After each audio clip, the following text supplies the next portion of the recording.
अस्सलामुअलैकुम students, welcome to all about engineering. और आज की वीडियो में हम एनालॉग टू डिजिटल कन्वर्जन देखेंगे। पिछली वीडियो में हमने बेसिक ओवरव्यू देख लिया था डीएसपी का। वो पहली वीडियो थी हमारी इस प्लेलिस्ट की। उसमें हमने देख लिया था कि डिजिटल सिग्नल प्रोसेसिंग होती क्या है, और वहाँ पे मैंने एनालॉग, डिजिटल और मिक्स्ड और हाइब्रिड सिग्नल प्रोसेसिंग भी बताई थी। अब एनालॉग और डिजिटल प्रोसेसिंग जब मैंने वहाँ पे डिस्कस कर रहा था तो मैंने ये बताया था कि रियल वर्ल्ड के अंदर जो तमाम सिग्नल्स होते हैं वो एनालॉग होते हैं बेसिकली, और उनको एनालाइज करना एनालॉग, उसमें एनालॉग तरीके में थोड़ा मुश्किल होता है। तो हम क्या करते हैं, basically analogue to digital convert करते हैं, क्योंकि डिजिटली सिग्नल को प्रोसेस करना ज़्यादा आसान है। आपके पास बहुत सारी वैरायटी हो जाती है अगर आप डिजिटल ले लें अपने सिग्नल को। तो वही चीज़ अचीव करने के लिए हम एक ऐसी डिवाइस सोच रहे हैं जिसके अंदर हम इनपुट करवाएं अपना एनालॉग सिग्नल और आउटपुट पे हमें एक डिजिटल सिग्नल मिले। तो वो जो डिवाइस कहलाएगी, वो जो कन्वर्टर होगा, वो होगा हमारे पास एनालॉग टू डिजिटल कन्वर्टर। अब यही उसकी एक ब्लॉक डायग्राम काफ़ी सिंपल सी मैंने बनाई हुई है सामने, जिसके अंदर एक सिग्नल एंटर हो रहा है जो कि एनालॉग सिग्नल है, इनपुट। उसको मैंने कह दिया है x subscript A of T. ये ए सबस्क्रिप्ट में लिखा है एक्स ए ऑफ टी। उसको मैं क्यों कह रहा हूँ, एक्स ऑफ टी जो है वो किसी भी सिग्नल होता है जो इनपुट होता है किसी भी सिस्टम में। सही है। अभी मिसाल के तौर पर ये पूरा आपके पास सिस्टम है, इसके अंदर एक सिग्नल हो रहा है input x of T. Subscript में ए क्यों लिखा है, ये एनालॉग के लिए। एक्स ए ऑफ टी से पता चल रहा है ये एनालॉग का सिग्नल इनपुट हुआ है। वो सबसे पहले जाता है सैम्पलर में। सैम्पलर क्या होता है, आगे पूरा सैम्पलिंग का हम कॉन्सेप्ट पढ़ेंगे। सैम्पलर बेसिकली ये होता है एनालॉग सिग्नल जो कि आपके पास मिसाल के तौर पर ऐसा है, साइनसॉइडल वेव है। वो इक्वल इंटरवल ऑफ टाइम में, यानी कि इक्वल टाइम पार्ट्स के बाद वो उस सिग्नल पे क्या वैल्यू आ रही है। जैसे ये पूरा सिग्नल था तो यहाँ पे वैल्यू क्या, यहाँ पे क्या, यहाँ पे क्या, यहाँ पे क्या, यहाँ पे क्या, ऐसे कैसे करके इक्वल इंटरवल्स ऑफ टाइम के बाद वो उनकी एक एक वैल्यू ले लेगा कि सिग्नल उस वक्त वैल्यू क्या दे रहा है। सही है। अब वो वैल्यू लेने के बाद वो सिग्नल जो हो जाएगा वो कुछ लाइंस में बन जाएगा, वो डिस्क्रिटाइज हो जाएगा। सैम्पलर का बेसिकली ये काम है, वो एनालॉग सिग्नल को इनपुट करके आउटपुट पे सैम्पल करके दे देता है उस सिग्नल को। उस सिग्नल के इक्वल इंटरवल ऑफ टाइम के बाद एक एक सैम्पल लेगा, और वो जो फिर उन सैम्पल से उस सिग्नल को रिकन्स्ट्रक्ट कर देगा। वो क्या हो जाएगा, वो आपके पास यहाँ पे डिस्क्रिटाइज सिग्नल मिलेगा। वो मैंने लिख भी दिया है।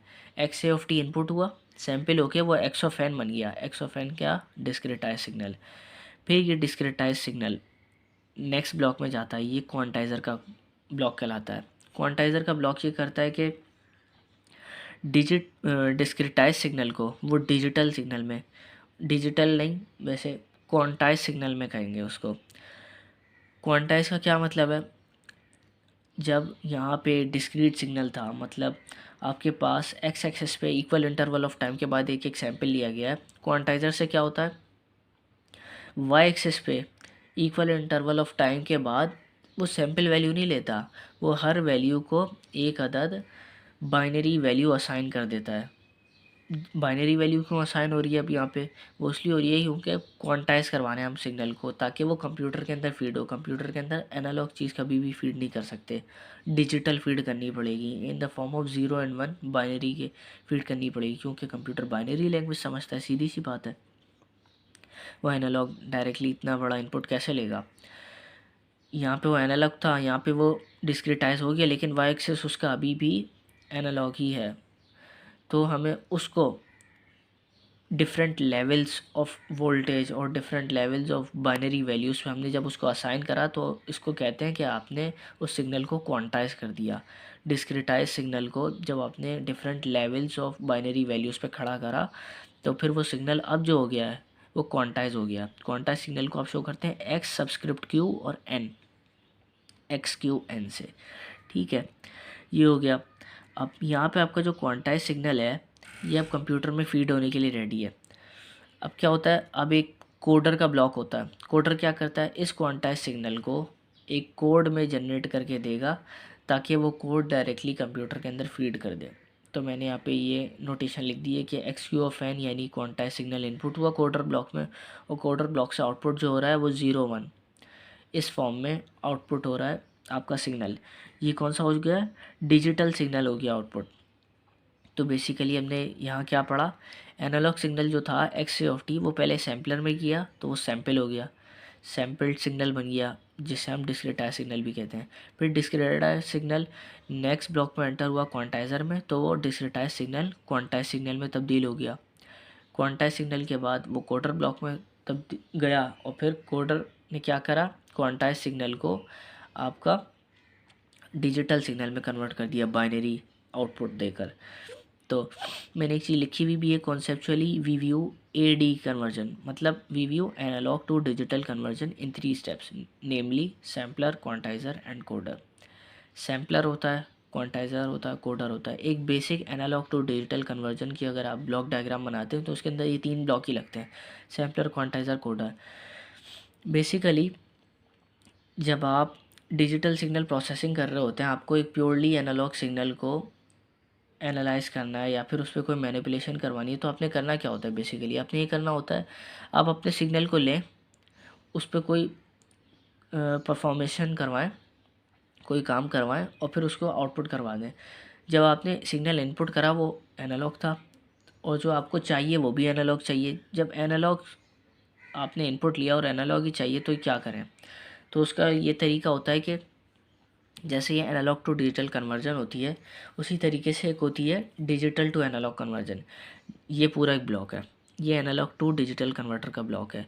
अब होता क्या है, आपने एक एनालॉग सिग्नल इनपुट किया, वो सबसे पहले जाता है एनालॉग टू डिजिटल कन्वर्जन के ब्लॉक में। इस पूरे ब्लॉक में वो क्या होता है, एनालॉग सिग्नल एंटर होता है एनालॉग टू डिजिटल कन्वर्टर के ब्लॉक में और एंड पे वो आपको बाद में डिजिटल मिल रहा होता है यहाँ पे।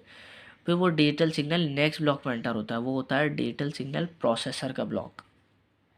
अब उस सिग्नल पे, उस डिजिटल सिग्नल पे आपको जो भी प्रोसेसिंग करवानी होती है आप करवाते हैं।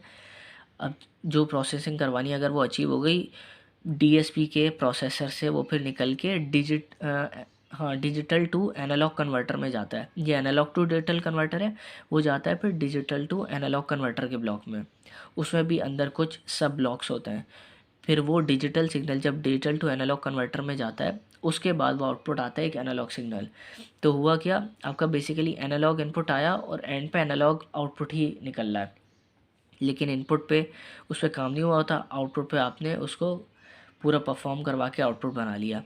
तो क्या स्टेप्स रहे कि आपने पहले एनालॉग सिग्नल को डिजिटल में कन्वर्ट करा, बीच वाले ब्लॉक से डीएसपी प्रोसेसर से आपने उसके ऊपर डिजिटल सिग्नल प्रोसेसिंग करवाई और जब प्रोसेसिंग हो गई तो आपने उसको डिजिटल टू एनालॉग कन्वर्टर से दोबारा एनालॉग में कन्वर्ट किया एंड पे जाके, और फिर उसके बाद आपने उसको यूज़ कर लिया। ये प्रोसेस होते हैं ओवरऑल किसी एनालॉग सिग्नल के ऊपर प्रोसेसिंग करवाने के। यहाँ पे हम इस कोर्स में ज़्यादातर हम एनालॉग टू डिजिटल कन्वर्जन पे फोकस करेंगे। इसी के साथ हम डीएसपी के अंदर सिग्नल्स को रिप्रेजेंट कैसे करते हैं उनकी कुछ नोटेशंस देख लेते हैं। सिग्नल एंड सिस्टम में हम ज़्यादातर कंटिन्यूस टाइम में काम कर रहे थे तो ये नोटेशन चला रहे थे, इससे मिलती जुलती थी वो। डीएसपी के अंदर क्योंकि ये दोनों इन्वॉल्व हो गई हैं तो हमने इस वाली चीज़ को अलग करने के लिए इसको अलग कर दिया है। तो कंटिन्यूस टाइम सिग्नल्स को हम कैसे शो करेंगे, x a of T, x a of T चलाएंगे। अब जब भी हम कंटिन्यूस टाइम में बात करेंगे, ए का मतलब है analogue, x a of t is equal to a cos omega t plus theta. और ये ओमेगा हम कौन सा लेंगे, रेजिस्टेंस वाला, ओम होता है ना, ओम, ओम टी प्लस थीटा, ये हम वाला ओम वाला ओमेगा यूज़ करेंगे एनालॉग सिग्नल्स की, और डिजिटल के लिए हम डब्ल्यू वाला ओमेगा यूज़ करेंगे। तो एक रिप्रेजेंटेशन हम कंटिन्यूस टाइम की अगर हमें यूज़ करनी होगी तो हम करेंगे x a of t is equal to a cos omega t plus theta, और टी की वैल्यू कहाँ से होगी, कहाँ तक, माइनस इनफाइनाइट से लेकर इनफाइनाइट तक उसकी रेंज होगी। या फिर अगर आप इस ओम या ओमेगा को, एनालॉग वाले ओमेगा को 2πf में खोल दें तो फिर वो क्या होगा, x a of t is equal to a cos omega की जगह आपने डाल दिया 2π कैपिटल एफ टी ऐसे लिखा प्लस थीटा ऐसे लिख दिया, और रेंज टी की वही है माइनस इनफाइनाइट से इनफाइनाइट तक। अब इसमें और इसमें ये फ़र्क है कि एनालॉग के अंदर हम रेजिस्टेंस ओम वाला ओमेगा यूज़ कर रहे हैं और डिस्क्रीट में हम डब्ल्यू वाला ओमेगा यूज़ कर रहे हैं। यहाँ पे हम 2π कैपिटल एफ यूज़ करेंगे और यहाँ पे हम 2π स्मॉल एफ यूज़ करेंगे। बाकी एक्जैक्टली ये चीज़ ऐसे ही है, बस x a of t analogue था, अब एक्स ऑफ एन डिजिटल लेके चलेंगे। ऐसे करेंगे। X of n is equal to A ऐसे आया, कॉस ऐसे आया, ओम टी जो था वो अब ओमेगा एन हो गया, टी को एन कर दिया, ओम को जो ये वाला ओमेगा था उसको डब्ल्यू वाला ओमेगा कर दिया, प्लस थीटा ऐसे ही रहा। और यहाँ पे टी था जिसकी रेंज माइनस इन्फाइनाइट से इन्फाइनाइट थी, यहाँ पे एन आ गया जिसकी रेंज माइनस इन्फाइनाइट से इन्फाइनाइट आ गई। और अगर इस ओमेगा को आप 2πf में तोड़ेंगे तो फिर वो 2π स्मॉल एफ हो जाएगा, 2πf एन प्लस थीटा। ठीक है, ये आज की वीडियो में हमने कवर करा कि एनालॉग टू डिजिटल कन्वर्जन क्या होती है और बेसिक रिप्रेजेंटेशन क्या यूज़ होगी डीएसपी के अंदर। अब नेक्स्ट वीडियो में हम इंशाल्लाह sampling of analogue signals start करेंगे। जो सैम्पलर का पहला ब्लॉक था डीएसपी का, वो कैसे काम करता है हम वो देखेंगे। तीनों ब्लॉकों को देखेंगे हम, सैम्पलर को भी देखेंगे, क्वांटाइज़र को भी देखेंगे, कोडर को भी देखेंगे अगली कुछ वीडियोज़ में। ठीक है, आज का टॉपिक हम यहीं पे एंड करते हैं। अगर आपको ये वीडियो अच्छी लगी हो तो लाइक करें, शेयर करें और सबसे बड़ी बात सब्सक्राइब करें। ये चीज़ हमें सपोर्ट करेगी। अपने दोस्तों के साथ शेयर करें और वैल्यूएबल अपने सजेशंस हमें कमेंट बॉक्स में दें। शुक्रिया।